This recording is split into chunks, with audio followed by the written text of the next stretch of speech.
Hey everybody, it's Bust with Battles with Bust number 163, and today we're going to be doing battle with Targon's Peak Ramp. And so, the Targon's Peak Ramp deck, nothing new. The Blighted Ravine based decks have been around since Blighted Ravine was a thing. There's a few different flavors of the Blighted Ravine decks, and they've all kind of like peaked in different metas, not pun withstanding with the Targon's Peak that we have here, but you used to see the Talia Lysandra decks, right? Those were the Blighted Ravine decks that could win the game on turn 7 or so. Back before we saw the nerfs to all the Frozen Thralls, that was the way to be going. And that's a little different from what we're doing with these Feel the Rush based decks. But a lot of the same and similar ideas were there. We're just going to AoE away any of these wide boards, stall the game a little bit, and then just play these gigantic dudes and crush through.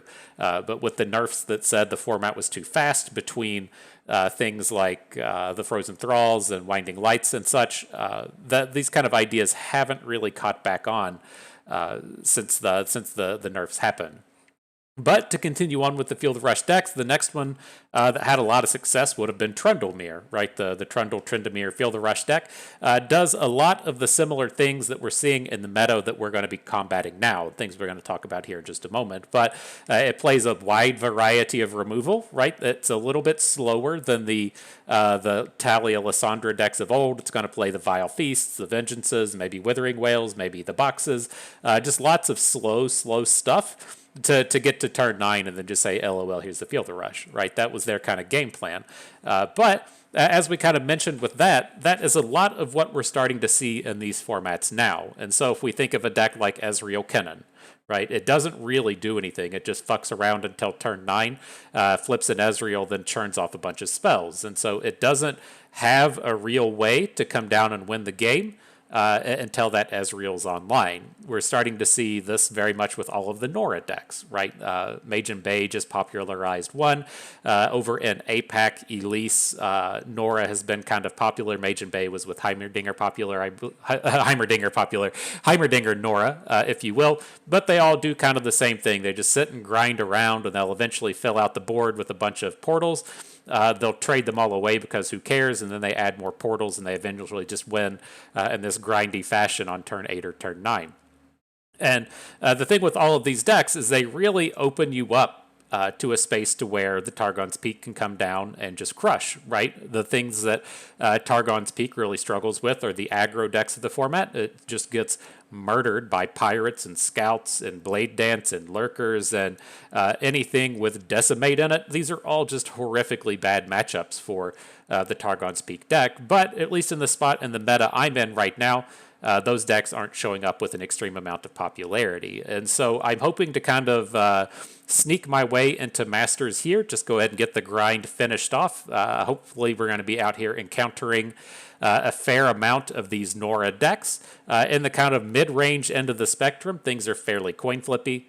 So in terms of the Evelyn decks and the Viego decks, it can go either way. But we're hoping to just kind of come out for these next 8 games, or a little bit more if I need to continue on, blow through some of these Nora decks, coin flip with the Viego decks, and then of course just lose to the likes of Pirates. And so that's it. That's what we'll be doing. In terms of the list here today, we've gone big. Right, I'm expecting to play against Nora. They don't do anything in the early game, so we just don't have to care. And so we're playing the full package of Field of Rush, At the Stairs, and She Who Wanders, the full 3 copies of all of them. And then we have 2 copies of Buried in the Ice as another way to get the big shutdown. I really like Buried in the Ice in terms of the Nora deck, since they have their board completely full. You still remove all of their units of sort, but it messes with all of the portals, with all of the frozen tombs and everything still out there. And so then the other way to get the big boys is the star shaping. And so we're playing all big all the time. If you're playing something like Trundlemere, it wouldn't look nearly as big as the cards we're bringing here today. But with what I'm expecting to see in the meta, that's the way I wanted to go with it. Otherwise, just a little bit of early game stuff with the 2 Blighted Ravines and the 2 Avalanches, and then the 2 Celestial Wonders and the 1 Sunburst as a means as having a bit of mid-game interactivity. But let's be real, we're not here to interact today. We are here to come in and just kill people with Aurelion Soul. And so, before we get into battles, we do have to come out and pay the pay-to-win price. I was surprised to see Sunburst hadn't been given the premium treatment yet. This was a card that was exceptionally powerful in Expedition, in a time when Targon was exceptionally powerful with all of the invokes, but I hated playing Targon, and so I'm not entirely surprised that that didn't get it didn't get the full treatment in terms of hitting the premium. But you're here now, my friend. You're here now. All right, let's get these battles started. See if we can do a little bit of no rush 15, if you will. If you want to put it into StarCraft parlance, we'll just come out, not do anything for the first 5 turns of the game, and then say, "LOL, we win." And so here we go, right from the start. We'll be starting off against the Nora deck. We're going to most certainly hang on to our Targon's Peak, and then we will look for a little bit of ramp with Faces of the Old Ones. This is coming together quite nicely. We do have a decision here with Zoe. You have to kind of watch yourselves with Zoe if you want to be generating the things out of the star charts. I think the way that our mana is going to come together here, I don't want to like clog up our hand with a bunch of Zoe cards. And so we're going to drop the Faces of the Old Ones here. Next turn, we'll look to drop the Zoe, and then just have this hand completely full of expensive shit. And so we could risk a star chart, right? Not now that he's played the Owl, but with our 3 mana, we could risk a star chart, but at the end of the day, we don't really need it. Here, we're just trying to set up this really strong Targon's Peak. But right, what's opponent done? They haven't done fuck all, right? He's gonna come out and generate a Bandle Commando. Could not care less. We're gonna drop the Targon's Peak and then just start dropping these big old bombs on him.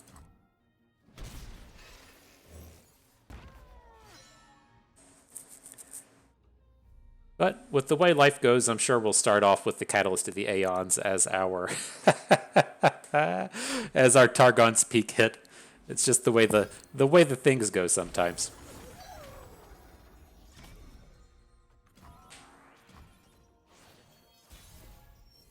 All right, so we hit It That Stares. Not the most choice of targets, given that like if we AoE, we're going to lose our Faces of the Old Ones, but we have a couple of choices. We could play Buried in the Ice and look to AoE as board away next turn. I don't really care about that. I'm actually leaning towards just playing the Catalyst of the Aeons and passing. We'll see what opponent decides to add. We might find ourselves in a spot to where they go fully wide and we feel good about playing It That Stares, but I really don't care to just pass the turn here. This is not a particularly strong It That Stares, right? It's only going to kill 2 units. It'll pop the spell shield on the Owlcat. It's going to kill our Zoe and our ramp unit. It's just like not super strong there. Now that he has a full board and he's killed our dude, I feel a little bit better about it.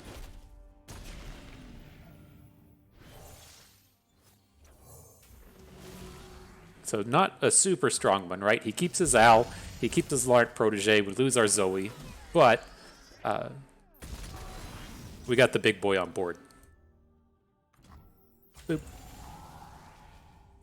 Close my eyes, make it fair.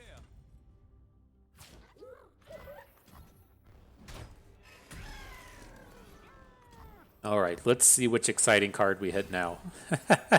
Feel the rush, sweet.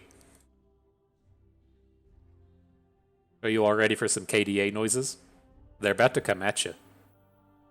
Looks like he's sitting on his 6 mana. I'm not entirely certain. They kind of flip-flop between playing Many Morphs and Vengeances. They're both essentially the same here, though. He'll have the opportunity to do something to the Zoe. Can't target the Aurelion Soul. Rip him. That was fun, right? Glad we got that one out of the way. That is exactly what we're here for, right? This stupid deck's running around. let's just murder it on our way to Masters.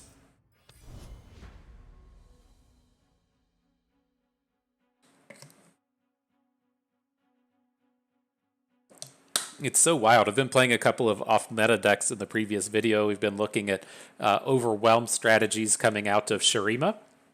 This is a space where those strategies are good in theory, right? As you're playing against these Nora decks that just flood the board with a bunch of dudes, you really, really, really need the Overwhelm to punch through all of that. And so I think it was a good idea in practice, but man, we were playing some real off-meta stuff and untuned stuff, and it wasn't really pulling down the wins that I wanted. And a lot of the same concepts here, though. Here we are against the Nora deck again. This hand has no ramp, so we're going to full mulligan everything. I don't even really want Zoe's here. We're looking for, to a degree, Voices of the Old Ones. We might realistically cast it early, but we need our 3 ramp cards here. Our Mount Targons, our Catalyst of the Aeons, and then our dude, whatever his name is. Little guy. Card I hate. There we go. Faces of the Old Ones.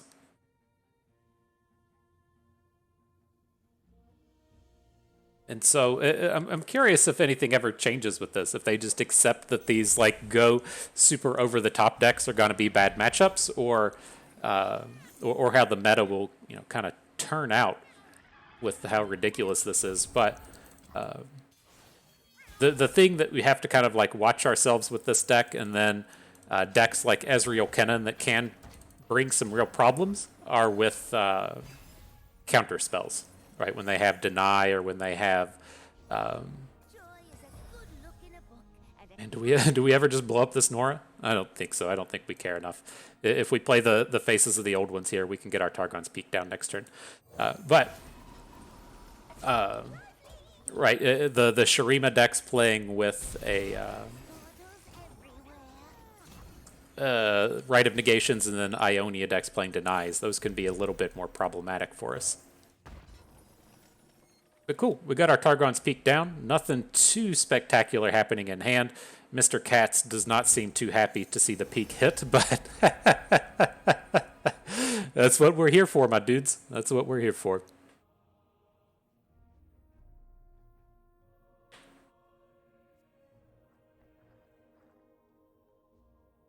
Pretty good collection of cards that we can drop next turn. Avalanche for the AoEs. It's like, we're not super likely to just spike the She Who Wanders. It'd be really sweet if we did, but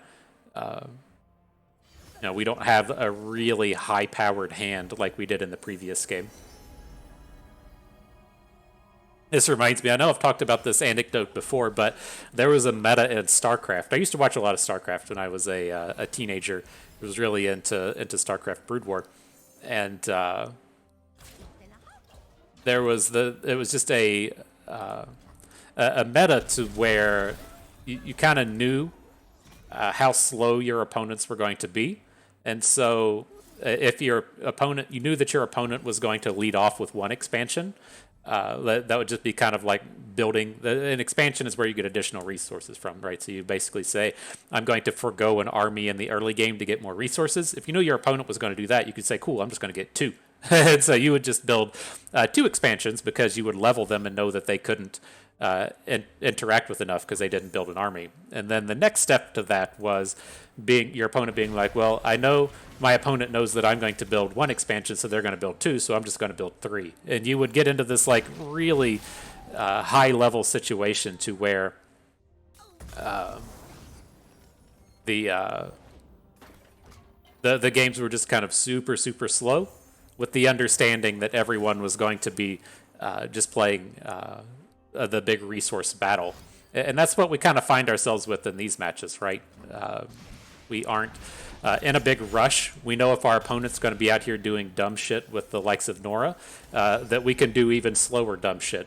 And we should be able to come out and crush and just play bigger spells and more mana than them, because they can't kill us quickly. Now with that hand, I did spike off the Scourge. It's just another spot to where we don't really know what we're getting ourselves into. If our opponent's playing Vengeances, then we would rather have the Drake, the Immortal Fire, whatever that dum-dum is called. But now that our opponent, if we think our opponent's playing Minimorph, then we would rather have the Scourge. It's just a much more high-powered play for the event that they just don't have their expensive removal spell. But now, Nora doesn't like these. You tend to just remove every unit out of their deck. Oh, wow. He didn't lose any cards out of his hand. That's insane. But that's what you typically see. You typically clear out the entirety of their hand.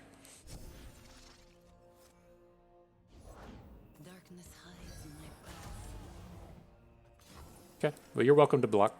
I can't imagine he wants to block here. He's going to... he has to be at this stage to where he's like, well, I have to win the game somehow. and blocking with the Shadestalker doesn't really help you win the game.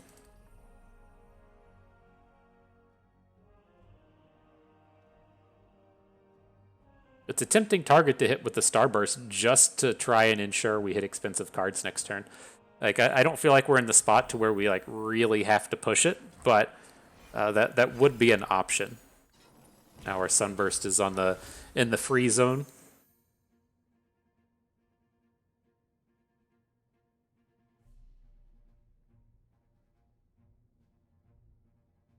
Not bad. We should start dropping Field of Rushes next turn.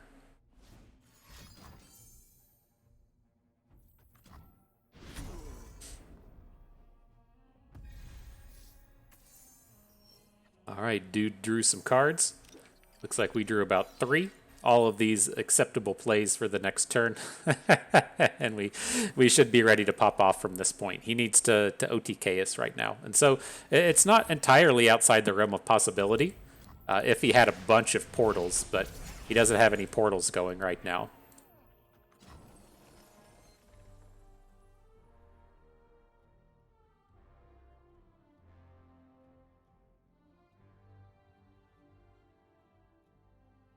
I think we're safe. We'll see if we can't find a way to lose this one, but it feels like we're in a decent spot.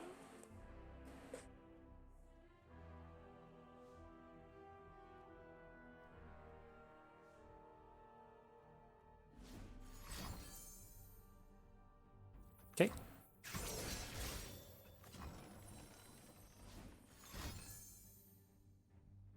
Sure.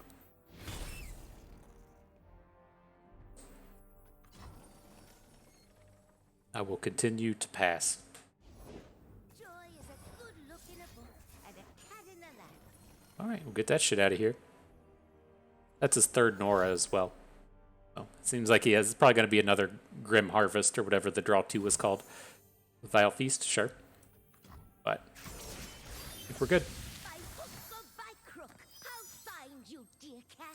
Get that Nora animation out here while you're at it. And boom. Whatever the cost.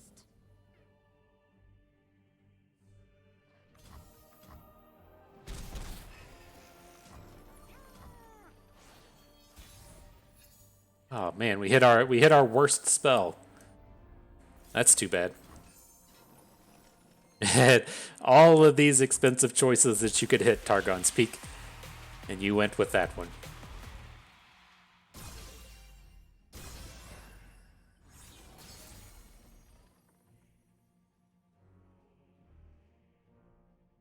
Well, I'm glad we went into this turn with the 12 mana, though. Should be tough for them to deal with the Aurelion Soul. Again, they can have mini morphs or vengeances for the Zoe, but he just played like 3. He played like 2 Vile Feasts, and he's played 2 Unspeakable Horrors. I think it should be fairly tough to take down the spell shield plus have a removal spell. And then even if he does, he has to spend 8 mana to do it. Like, we're more than fine going into next turn and trying to crush that way, right? What's he supposed to do now?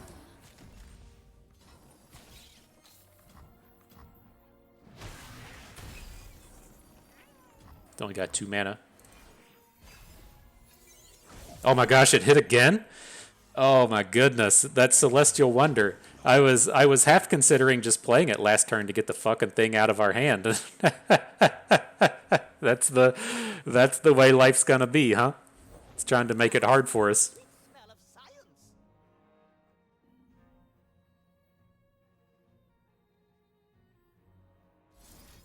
All right, I'm not like the only way we're gonna lose this game is if he gets a full board, and it's fairly possible with the likes of the Donger, and so he can probably spew off like 2 or 3 spells here, generate some small dudes. But oh my gosh, he just has it again. Wow, wow. Okay. Well, this is how you lose this match.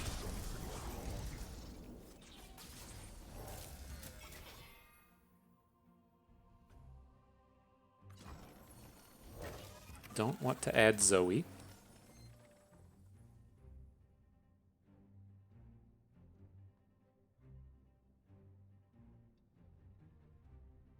What happened to his 6th cost turret? Why didn't he get one?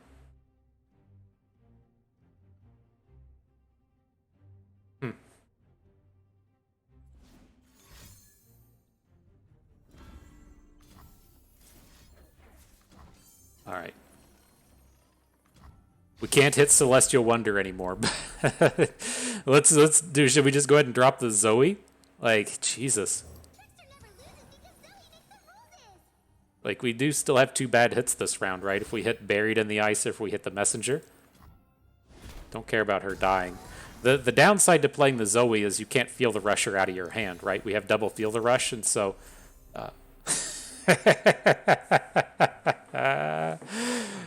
Wow. Wow.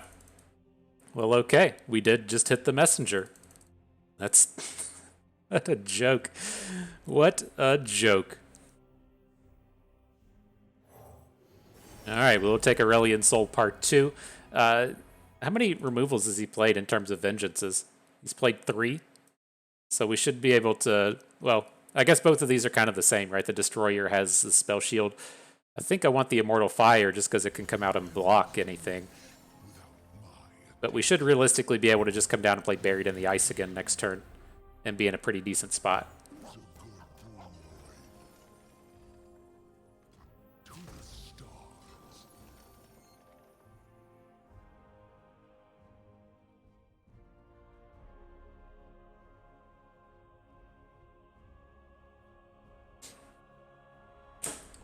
Dude's got some big dragons in hand, right? Did he Nightfall that Eclipse Dragon? I wasn't paying a total amount of attention, but... Pick up a couple big boys in the hand. Play him for free.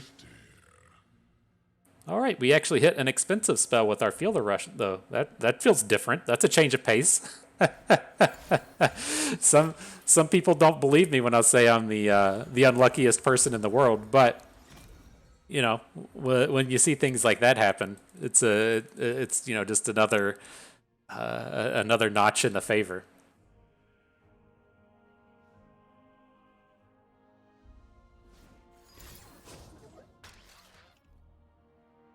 Big boom coming at us. Oh my gosh, he's gonna double Biggle Dust us? Are we just dead here?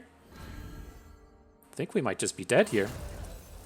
Oh my gosh, what a joke of a game. Oh, man. 8. Yep, he's got us. That's how you lose it. Whew. Man. Mark it an L. That was insane. I don't...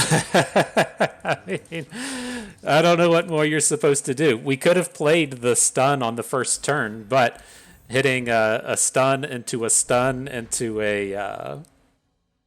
into the two cost card... is not exactly what you're looking for when you're holding on to a 40 mana in your hand. Wow. I mean, maybe we should have just played the stun. That's insane. That's why no matchup is 100% though. All right, into Pirates.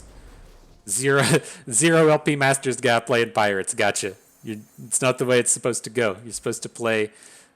You're supposed to play the meme decks when you're at 0 LP. Good start though.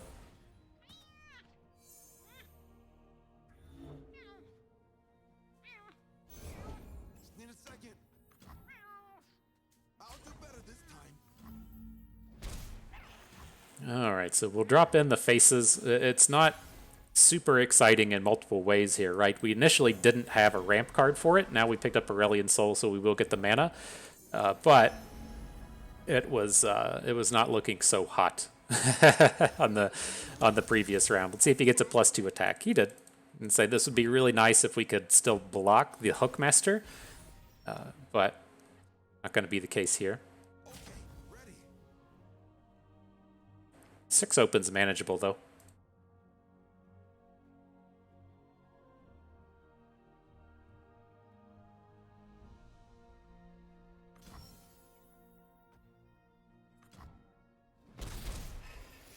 So I want to play the Catalyst to the Aeons here. I want our opponent to start dropping more units. If we play the Blighted Ravine here, he's just going to say, okay, pass. And we're going to we're going to lose out on that opportunity. We would prefer for him to come into this turn and then be like, oh, well, now I can't play dudes. So get a little bit of an advantage here.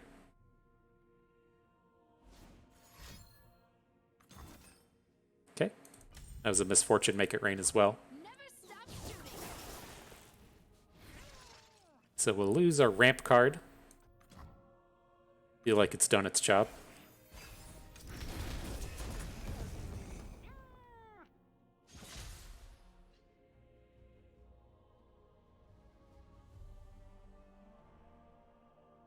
Do we pull the trigger on this buried in the ice? Ooh, looks like he's going to open on us for 5. I guess the answer to that will be no. We don't get to pull the trigger here. That's fine.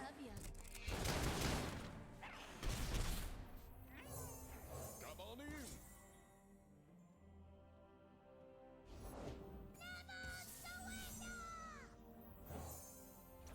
Warm hots and hot soup. Play more stuff, please. Thank you. This is probably where we'll get stuck dropping the buried in the ice. Hitting onto 4 units isn't that bad. But if we just pass, he's going to pass it right back, and we're not looking to be in a very good spot.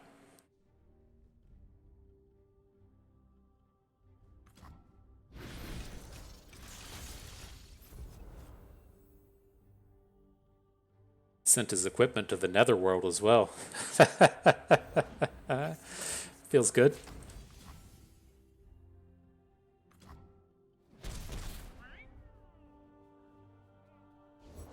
Deal me in. Who says I don't share? Okay. We'll look to just block everything here. Want to get the Blighted Ravine down. It's going to kill all of our own units now. I think this works how we want, where we play the Blighted Ravine.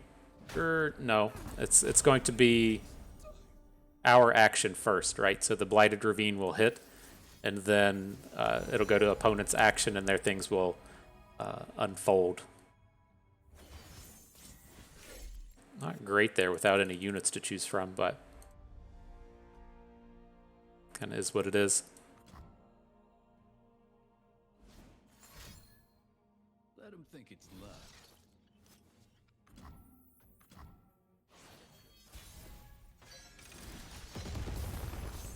Alright, he gets some dudes back.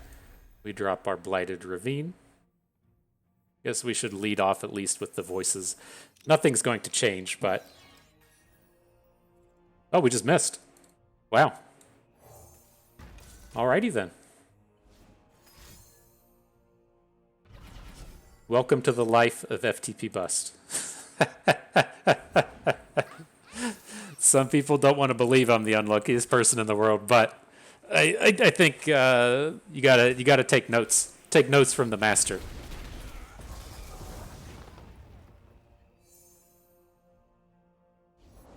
Like a fish in water. All right, he's gonna be able to get a full board here. There's nothing we can do about it. Leaning towards the Great Beyond on this one. It's great to pick up one of these spells now that it lets us activate the Cosmic Rays, but this is not a good spot to be in.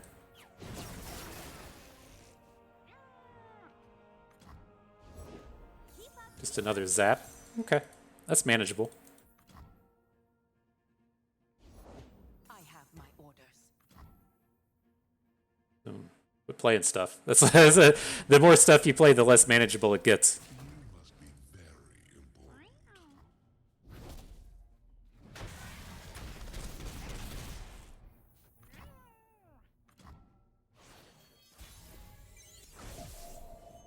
All right, more Cosmic Rays. I'd feel better with like She Who Wanders, but take what we can get.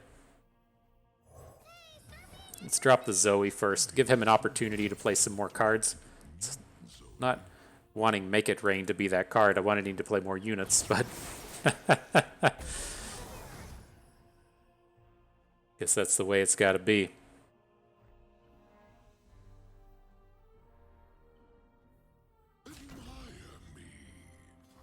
see what he does. Maybe he'll play more stuff this way. He's going to block, right? He's probably not just going to take 11. Maybe he does just take 11. It wouldn't be that big of an assumption that he has to win the game on his next attack. But this is at least decent, right? If he blocks with his dude and then doesn't play a Nox and Fervor, we might be at least a little bit safe in those terms. Okay. You fought valiantly, Aurelion Soul.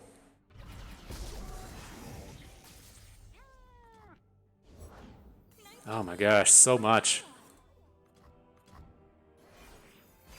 We can survive the open with the Catalyst of the Aeons, but strong chance we're just dead here.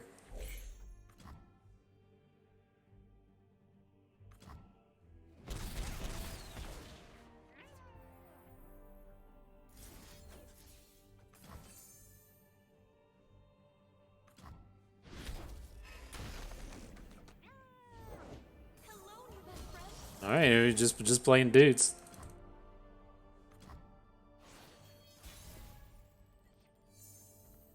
Another Catalyst for next turn. We should not have played that. I was just kind of playing cards because I felt like the game was over. We should not have played that Sunburst last round. Having the 3 mana here is actually pretty relevant, given that we could play a spell plus a Catalyst and then next turn have a different spell. We can't play a Catalyst plus a card next turn now. You won't get past me.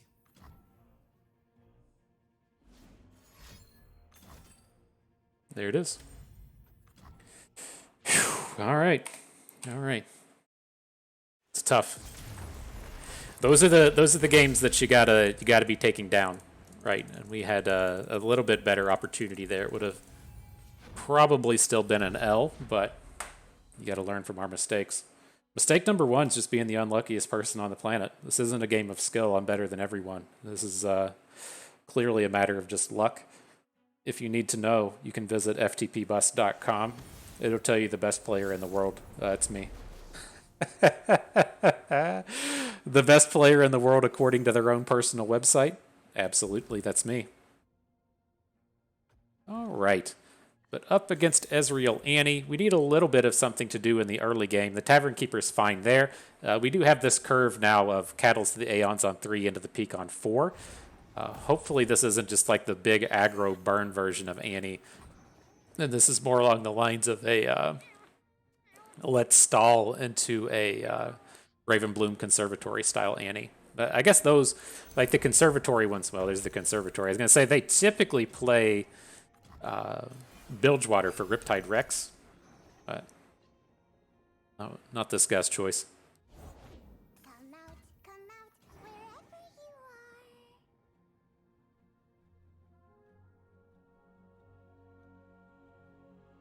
He's going to pass. He'd say, I will not attack with my Annie. Sure. What a fall from grace she's had, man. Annie was at the top of the world like a patch and a half ago. Now she's nowhere to be found. Right, still want to ramp. He's not being anywhere near aggressive enough to make me not want to go for the Targon's Peak next turn. Sure.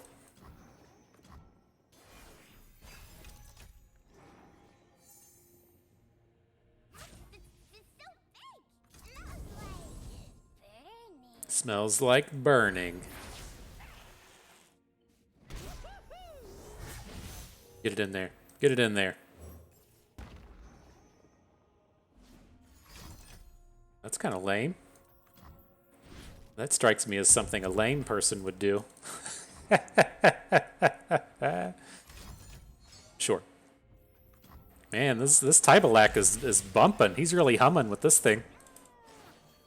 We're gonna have to play like not a peak this turn, I think. Leaning towards just like a Blighted Ravine. I guess we could Avalanche, but I think that's just too slow. Let's get the Ravine down now, and the next turn we'll look to Avalanche Targon's Peak.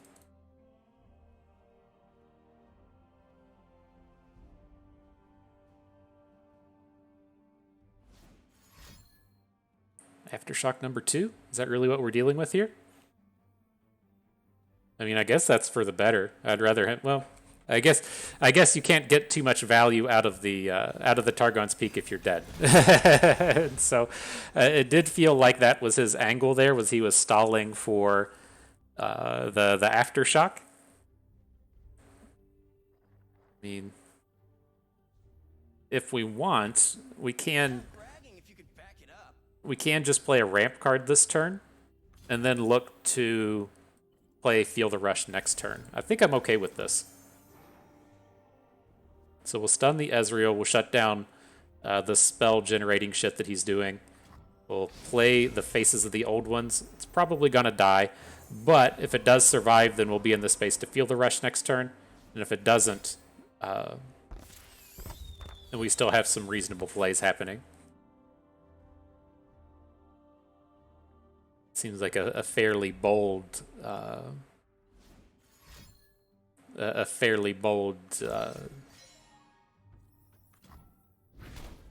progress day.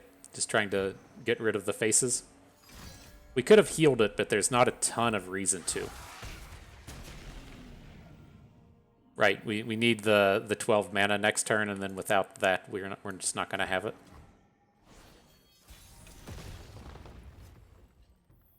All right, Tybalak in hand. I think I'm good to just try for She Who Wanders next turn. So let's Voices. Picked up 1 card. It's more than the last game, right? It's better than picking up 0. And all right, there's our board. It's a little scary with this Tybalak hitting. He's gonna, all of his burns going to do extra damage now, but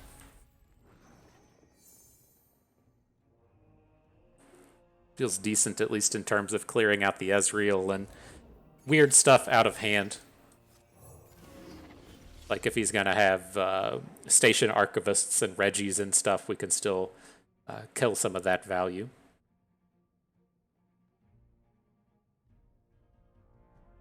It's a pretty decent chance if we block the Tybalak with She Who Wanders, she's just going to get killed.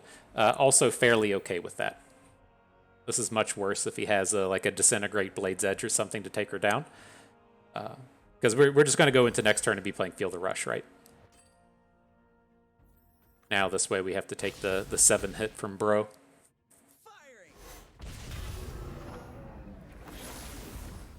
Cleared out 1 card. Didn't see what it was. Time for a true display of skill.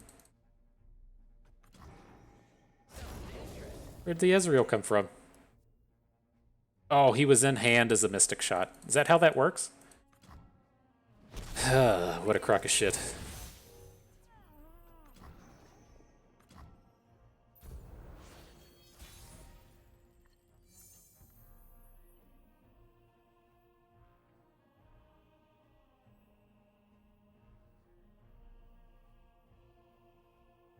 Our mana is just so fucked with this. Haven't been able to get that just a little bit of a bank.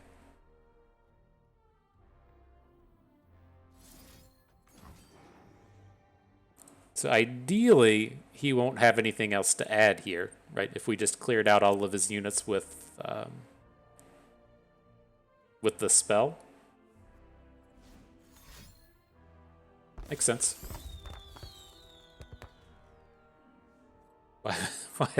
Why wouldn't I expect our opponent to have the draw 3 here? Why wouldn't I?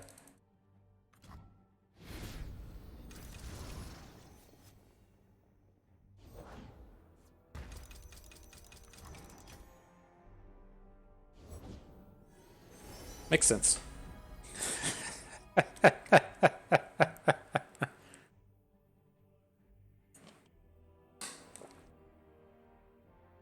And draw 3 directly into 2 units. Yeah, I'm not surprised. I'm not surprised. That's just the way today's going. At least we're still having fun out here, man. I feel bad for the people that can't stomach a loss. Feel like their life is over. you gotta lighten up a little bit. You're never gonna make that grind if you're not having fun along the way.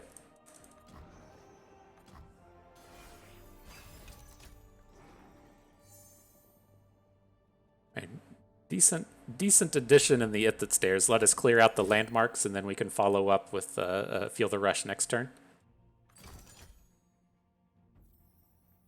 Are we just dead if we go that way? That's probably too much.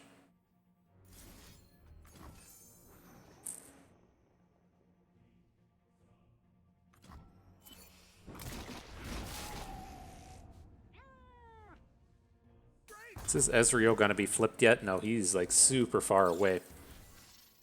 Oh my god. Insanity. It's like you just have like some amount of expectations on how things are going to go after you play a She Who Wanders. You're not expecting any like small units for the next like any amount of the next portion of the game, and he literally just like had one in hand. He had the flipped Ezreal in hand, so he immediately got it back, and then picked up the progress day just directly all into units. Fucking bonkers.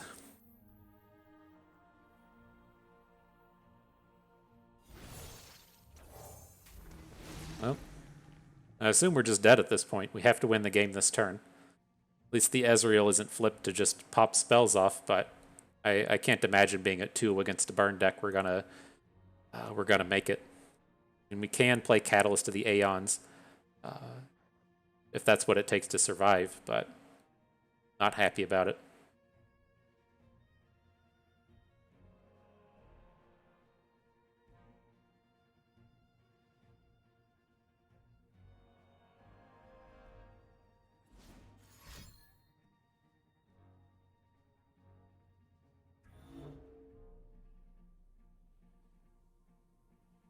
Here comes that burn spell, right to the nugget. You gotta think on it real hard. Take 10 to 15 minutes before before you decide if you want to send this lethal mystic shot to the face. Analyze it deeply. Oh, disintegrate. Okay.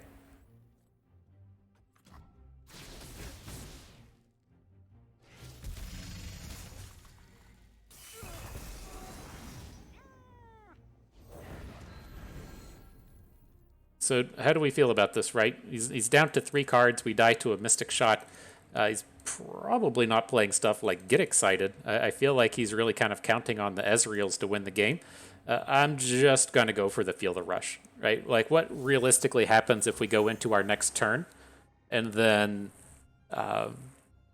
like, we don't have any of these big plays on board? It just seems like we have to have, like, something go right here. And that basically just involves this Feel the Rush popping, or this Feel the Rush coming down now, him having to block with at least one Tybalak, and then maybe we get out of this with the Catalyst of the Aeons.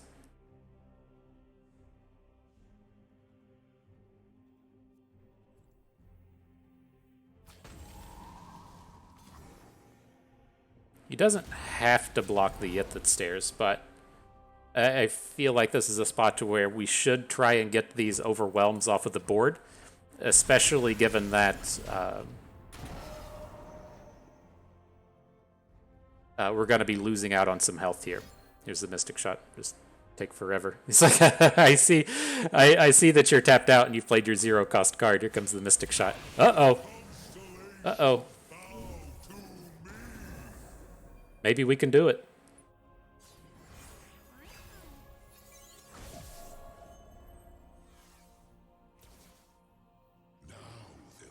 We just needed to believe in ourselves a little bit more, right?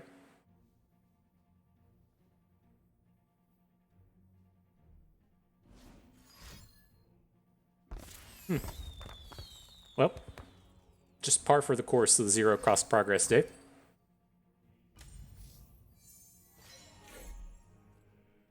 Oh, it does 5 because of Tybalak. Okay.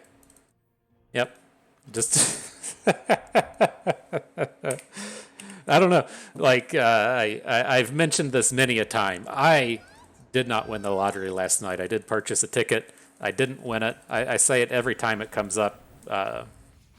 If I do win the lottery, you all aren't getting a cent of it, and so send that off to your lawyer. FTP Bus said I could have $0. I'm here to collect on my zero. But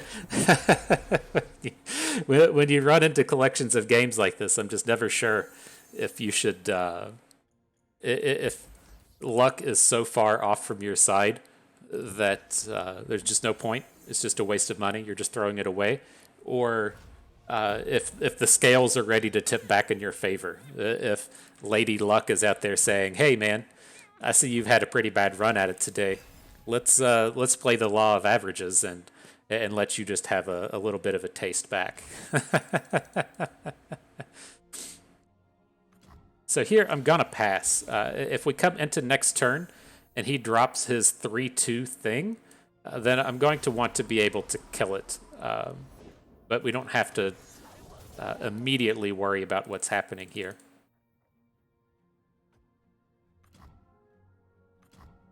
All right. The peak is ready. Eyes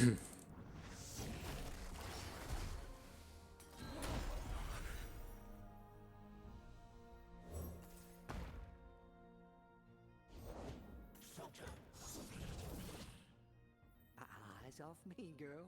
I'll get you fed. And then he doesn't attack. Wow. All right, well, we at least did it this time, right? Maybe this is Lady Luck rolling back our way. See ya, Evelyn. You got 0 power in hand.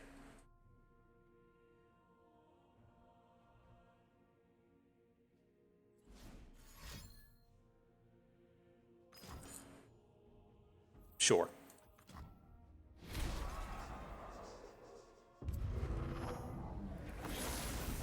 Only lost 1 card. It's so insane how this has been falling today.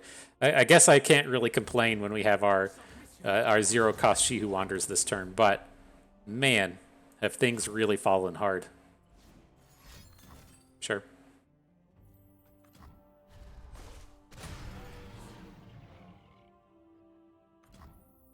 All right, let's clear this stuff out.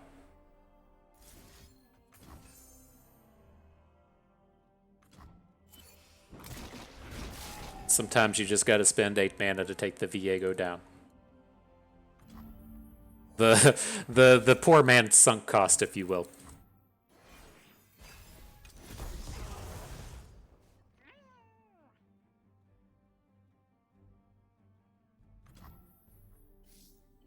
And I don't feel like the big thing with star shaping is you get to play it and then you have the expensive card in your hand to cheapen up. But I just don't feel like we're in a big hurry to have to put those cards into our hand. We can try and stay a little bit out of atrocity range, just hanging on to the star shapings. I do this for her, for us. Rip.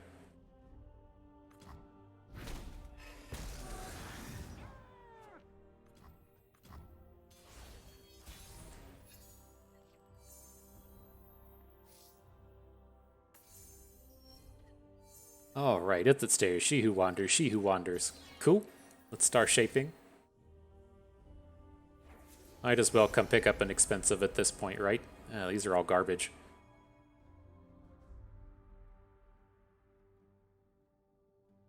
All right.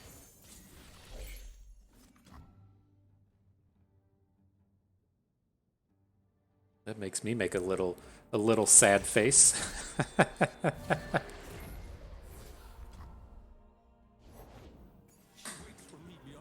Wow, Viego number 3. Okay.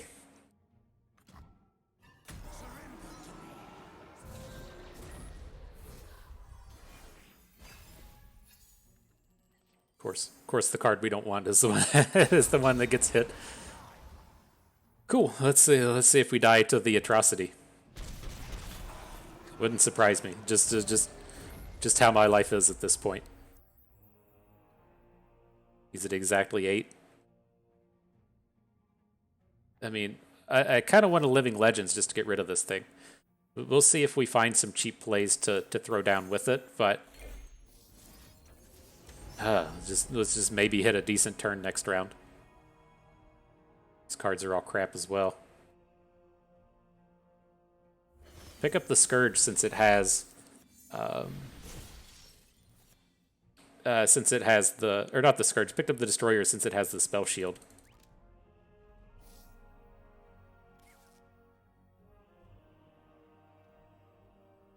We do have some opportunity here. I mean, I think we're probably stuck just playing Aurelion Sol next turn. He's not super safe, but he can at least go toe-to-toe with Viego.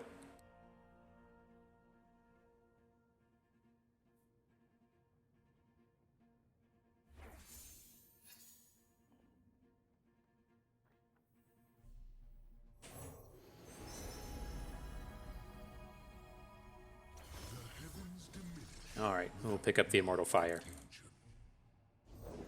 I should stamp you out like the insect you are. Can do this, right? I mean, if we're going to go into next turn and just plan to play She Who Wanders, then we could go ahead... Oh, we don't have the mana to Equinox. I was going to say, we could go ahead and just Equinox the Encroaching Mist to keep his Viego from getting the bonuses.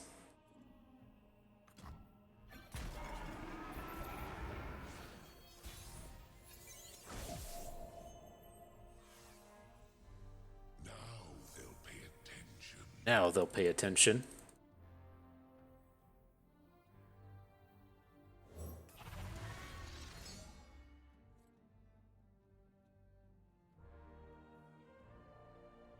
Okay. Try this again. Try and pop off the She Who Wanders just to get all this shit out of the way. And then hopefully he'll just be out of cards at that point. I guess he can, if he like has a removal spell to sacrifice off a Camaveran Soldier, he can get a Vigio Dude on board. But I think we can still play through. Impress me. Don't waste my time.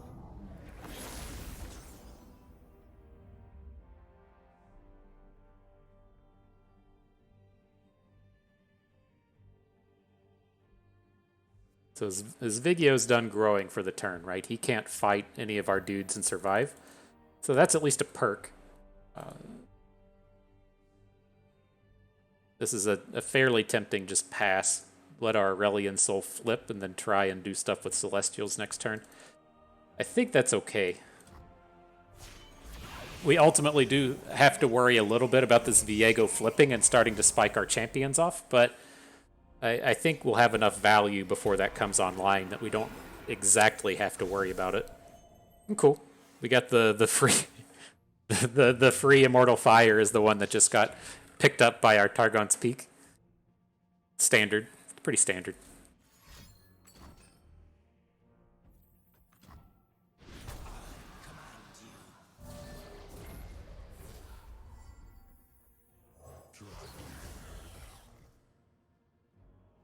I want to get these zero-costers out of our hand, though, in case he has a Vengeance for Aurelion Soul. I don't want him getting popped before we get all this delicious value here.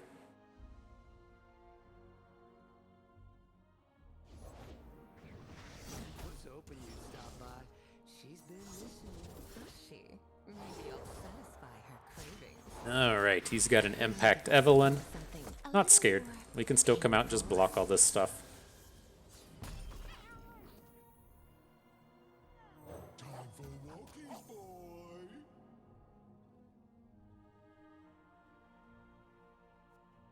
Seems like he's trying to do something with this Slick Viego, but I'm not ultra worried about it taking down our Aurelion Soul. I know a place.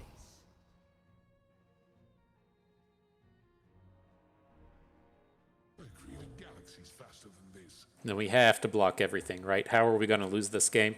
It's from an atrocity on Viego. So I just don't care. We're going to take 2 from Evelyn here. That's fine.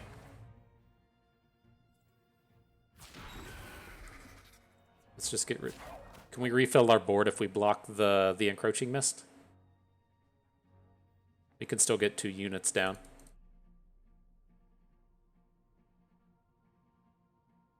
Okay.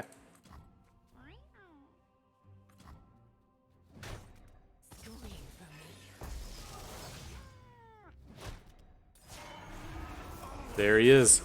He's gonna boom our Aurelion soul, guys. What shall we do?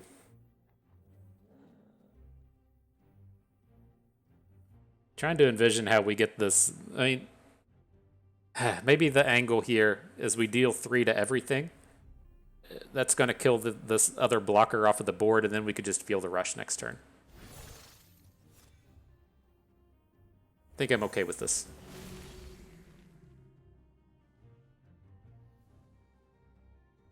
Maybe we just shouldn't have played it at all. I like getting rid of the unit, but like Viego is going to kill Aurelion Soul, then we can't bring 2 units down. I mean, maybe we should have just blown up the landmark, right? So we get the extra space on our bench. Kind of feels like he's going to have a removal spell, but his removal's not strong enough to kill anything. This does get into where he can hate spike down our She Who Wanders, which gets us back in that okay spot, but...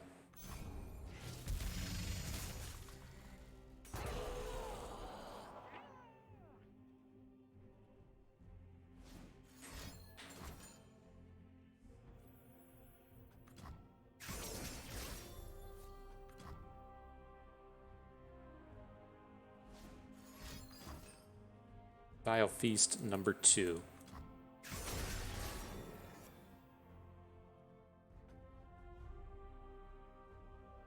Okay.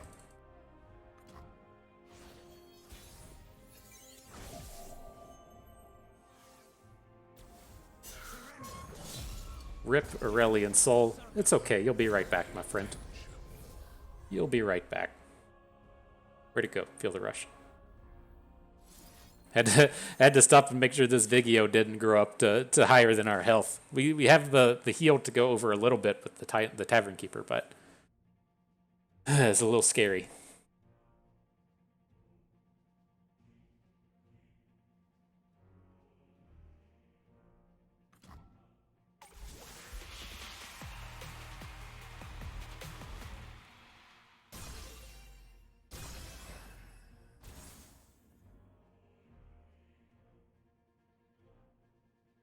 Alright, I think we're good now. We're just going to play out stuff. I'll play the Moon Silver, I'll play the Tavern Keeper. I guess realistically we should... No, that's where it'll end, right? I was like, we just play everything for free, right? That's the way these cards work. But no, we'll play the Tavern Keeper, we'll play the Moon Silver, empty out our hand, drop the Living Legends. Hopefully we'll hit some kind of AoE or something in here, clean some of this up, but we should be lethal enough with what we have on board. If he's going to take 18 from Elusives, block our Overwhelm with Viego, that's a solid 20-piece nugget. Get a move on.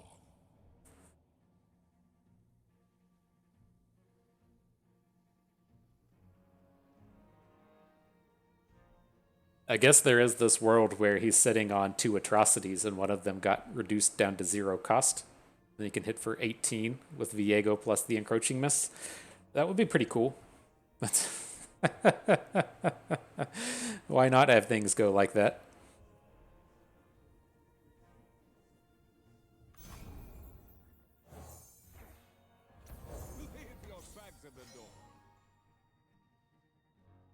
Did he just disconnect? Is that what we're dealing with? Come on, dude, you're better than that. We ruined his work shit.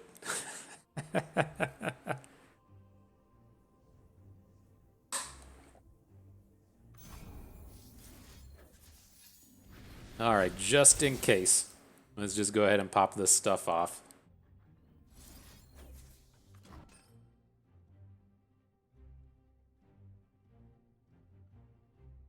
Dum-da-dum-dum.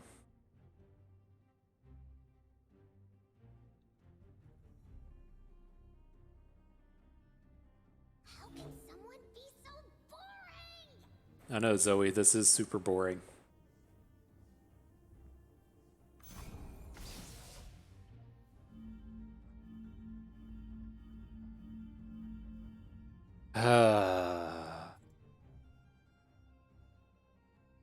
Does at least bring a little cheer to my day after those previous games to have this dude come out and just rage quit. So it does bring a little joy.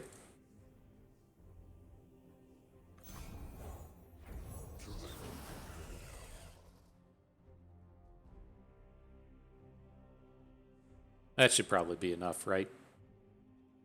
We'll call it a win either way. I'm just going to go ahead and attack with my stuff, and then if he comes back and has a card, we'll say it should have been over. We got tired of waiting. Wait, I'm marking it. W for bust. That was super fun, and I gotta say,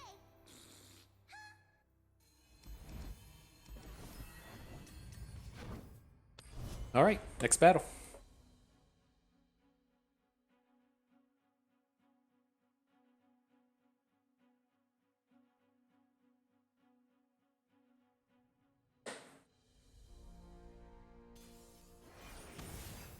Okay, up against scouts. It's a little bit more manageable than dealing with pirates. So this hand is certainly serviceable. The place that you run into trouble against scouts is if they get to pick on your faces of the old ones before you get to use it. Now, we don't have a hand anyways to where it's going to be providing ramp, but if you drop the faces and it just gets challenged down, like if you drop it on turn 2 and then they get to hit it with a Broadwing, that's a bit of a bummer.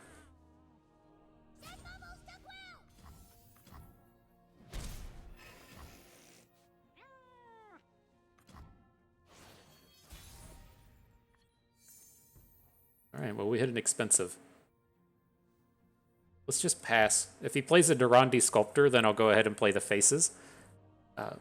But I don't feel like this is a hand to where we need to rush out the Targon's Peak. Because what are we even going to do with it, right? It's not going to do anything. It's going to cheapen up another Blighted Ravine. And so if we can get in a spot to where we get a nice shutdown here, at least in terms of using the Blighted Ravine, then it could be a little bit more useful for the future turns. Just going to go ahead and Avalanche this. If he has a Ranger's Resolve, fine. But fine. But the ideal thing here was this was going to set up a Blighted Ravine for the next turn. We're probably just kind of fucked now. That was the one card that could really take this over.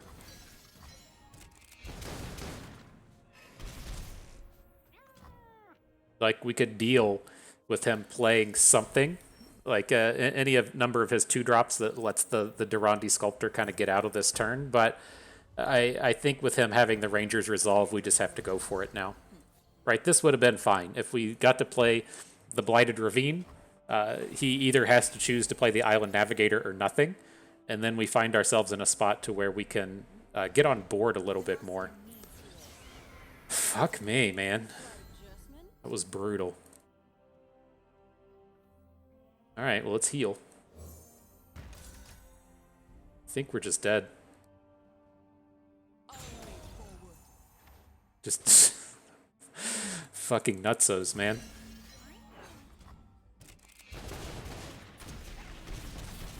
That's what it comes down to sometimes, though. I feel like we 100% win that game if he doesn't have a Blighted, or it doesn't have a Ranger's Resolve there. Oof, okay. GG. On to the next one.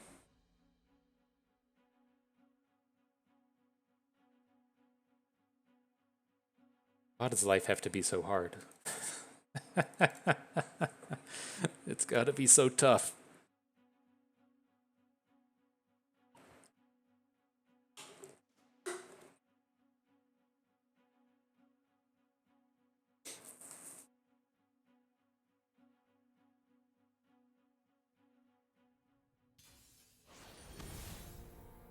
Okay. A little bit scarier than the Viego Evelyn, right? The Viego Evelyn doesn't have denies, to where here we're going to run denies against this deck. But still okay. Let's go ahead and hard mulligan for some ramp and some Targon's Peaks. Didn't find any. Sad day.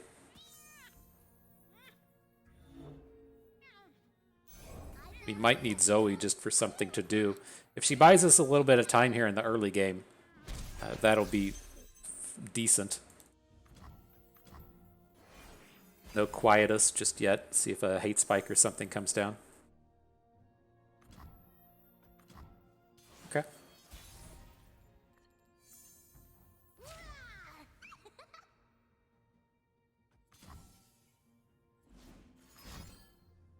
Rip Zoe. You tried. You tried hard.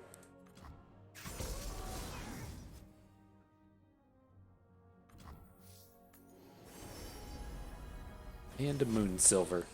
You gotta get your ramp one way or another, am I right?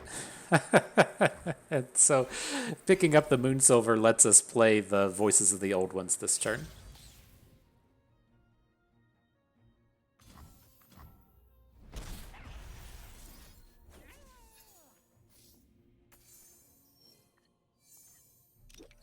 All right, +2.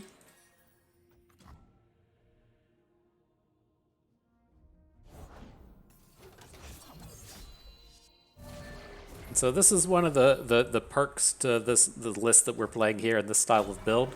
As we do go up against decks like Ionia, we have the full three, the full 3 copies of It That Stares and the full 3 copies of She Who Wanders, which you cannot deny, right? You can deny their abilities, right? When the destructive ray goes on the stack or whatever, you can hit that with a deny, but it's not like we spend 12 mana on a Feel the Rush and then our opponent immediately gets a bunch of value and spend their 4 mana to cancel our 12.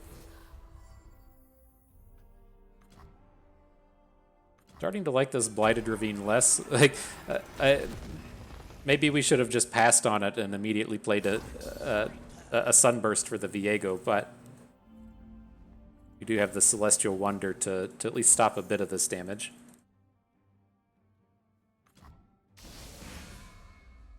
Dude's trying to be a lame-o over here.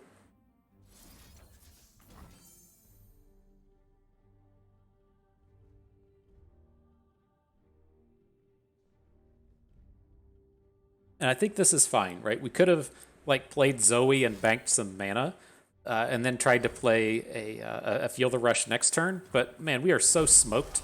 If we try and drop that Feel the Rush and then he has Deny, right? He's still sitting there hanging out with Viego and this other dude. Just a massive, massive blow to what we're trying to do. Now we're at least in a spot to where we can play It That Stares next turn. We can follow up with She Who Wanders, and then build up to a Feel the Rush without just completely losing out.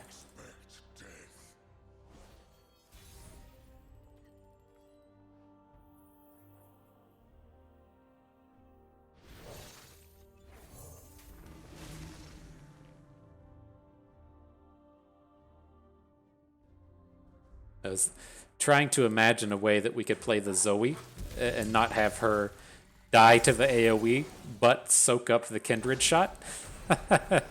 The mathematics did not turn out, did not work. God, I'm gonna. I remembered this guy cost 10. I was like, I'm gonna have to go and check out how much Tarash does. First time I attack, fill your attackers with revived ephemerals. He does the harrowing when he attacks.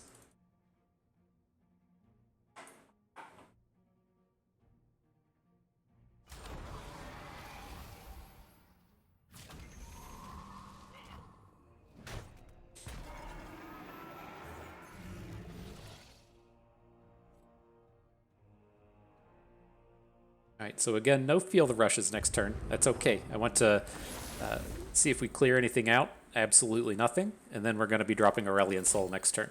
This is fine.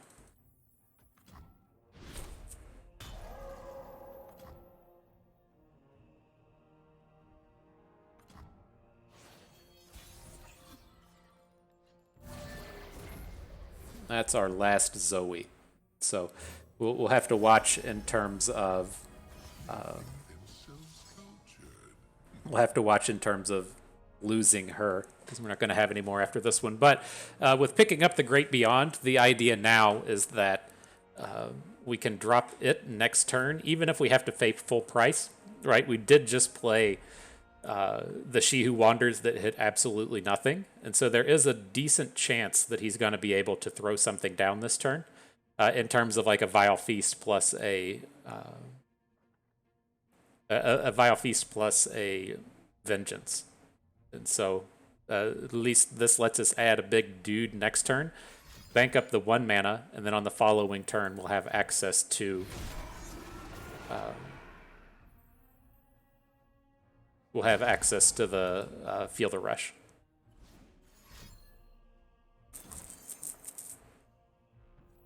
Yep.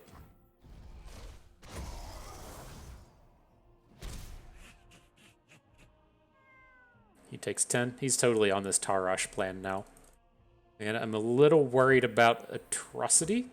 I don't feel like we're gonna easily beat this stuff.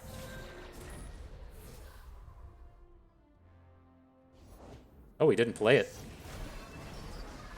Interesting.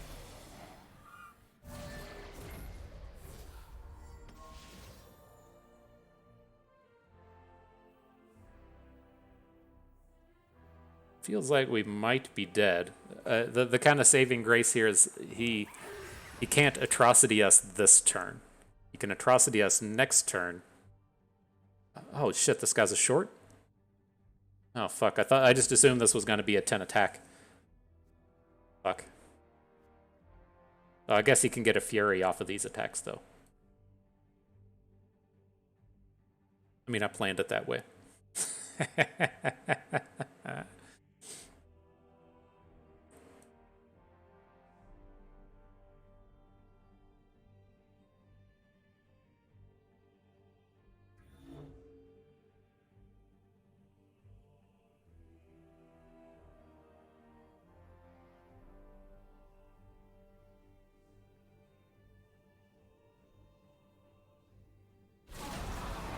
Here he goes. He's bringing it. I think these are safe blocks on the Hydra Vines, right? If he needs to have 3 damage to get a shutdown on the She Who Wanders. If we put She Who Wanders in front of the Quick Attacker.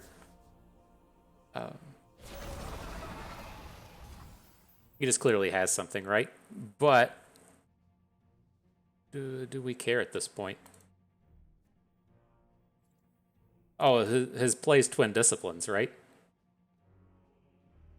He's gonna Twin Disciplines the Encroaching Mists if we block with the Great Beyond. I just I can't imagine he ever makes this attack if he's not like gonna have a way out. But does he have 2? Right? As it stands, we can. Well, we can't even really deal with if we don't block anything. We can't deal with an Atrocity next turn.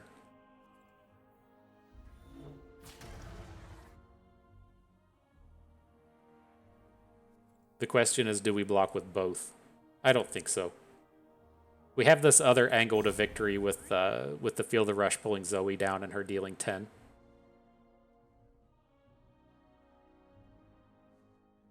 Right, this is going to be like a Twin Disciplines Hate Spike or something. I mean, I'm really surprised he didn't play the Darkened Halberd, but this She Who Wanders is not going to survive.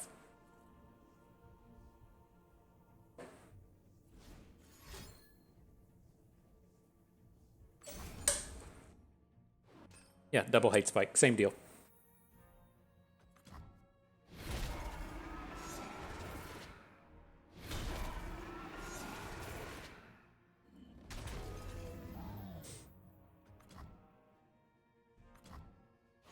All right, so we're still at 20. He's only got 3 cards.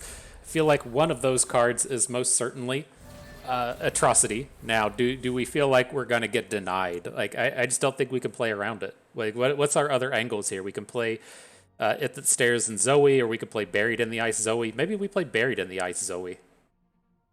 He did just play 2. God, it's like, what are the chances that Zoe survives here? Can't see what opponents played. It didn't record it. He just played 2 Hate Spikes. And then the Vile Feast would get her as well. It's just like if we're going to do that kind of like mathematical equation to where he's probably playing like 2 Denies in his deck, but he's playing 3 Vile Feasts and 3 Hate Spikes, he's still going to be more likely to have the answer to kill Zoe. So I'm just going to go for the Feel the Rush out of this. And hope that he doesn't have the Deny. It's got the Deny. Okay.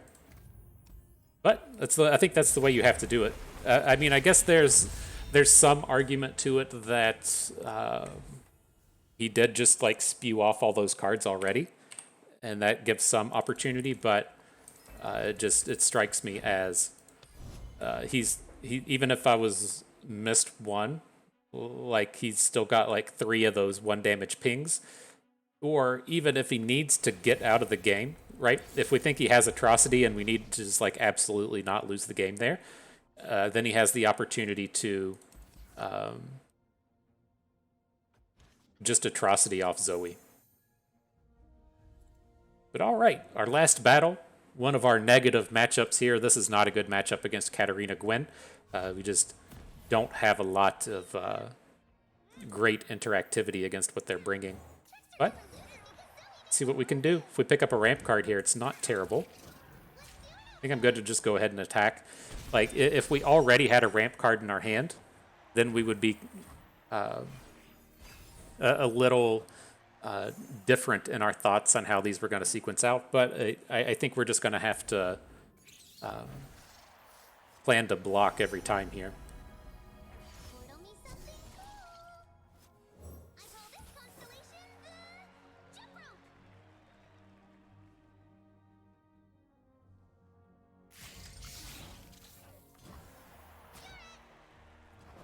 Okay. Rip Zoe. You did your best.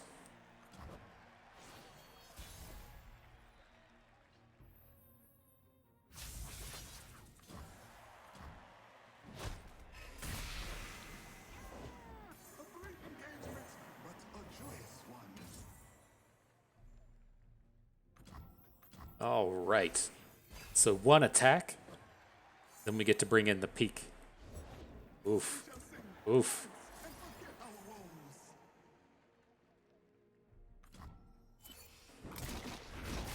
Not gonna lie, that was a pretty choice draw.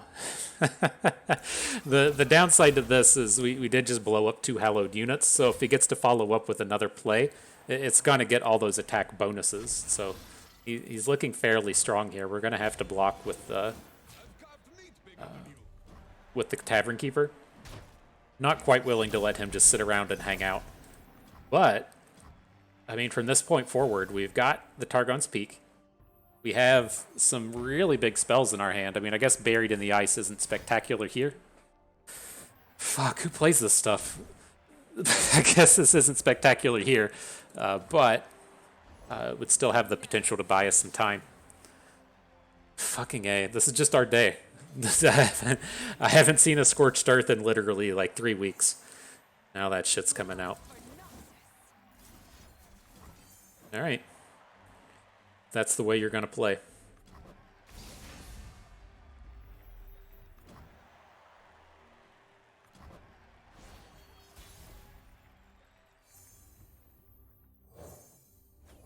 Alright, Tavern Keeper, you're good. You're good. We'll have the mana next turn to maybe Buried in the Ice something. I mean, at this point, we probably just wait and play Feel the Rush. Depends on how much he's going to bring. He's going to have so many flips this turn. Oh, we just can't even block. We're just straight up dead, aren't we? Well, we'll get a chance, right? He's going to have to replay the Katarina, and then we can Buried in the Ice, but... No one gets in my way. It's so fucking savage. And then he can still attack afterwards. Let the bloodshed begin.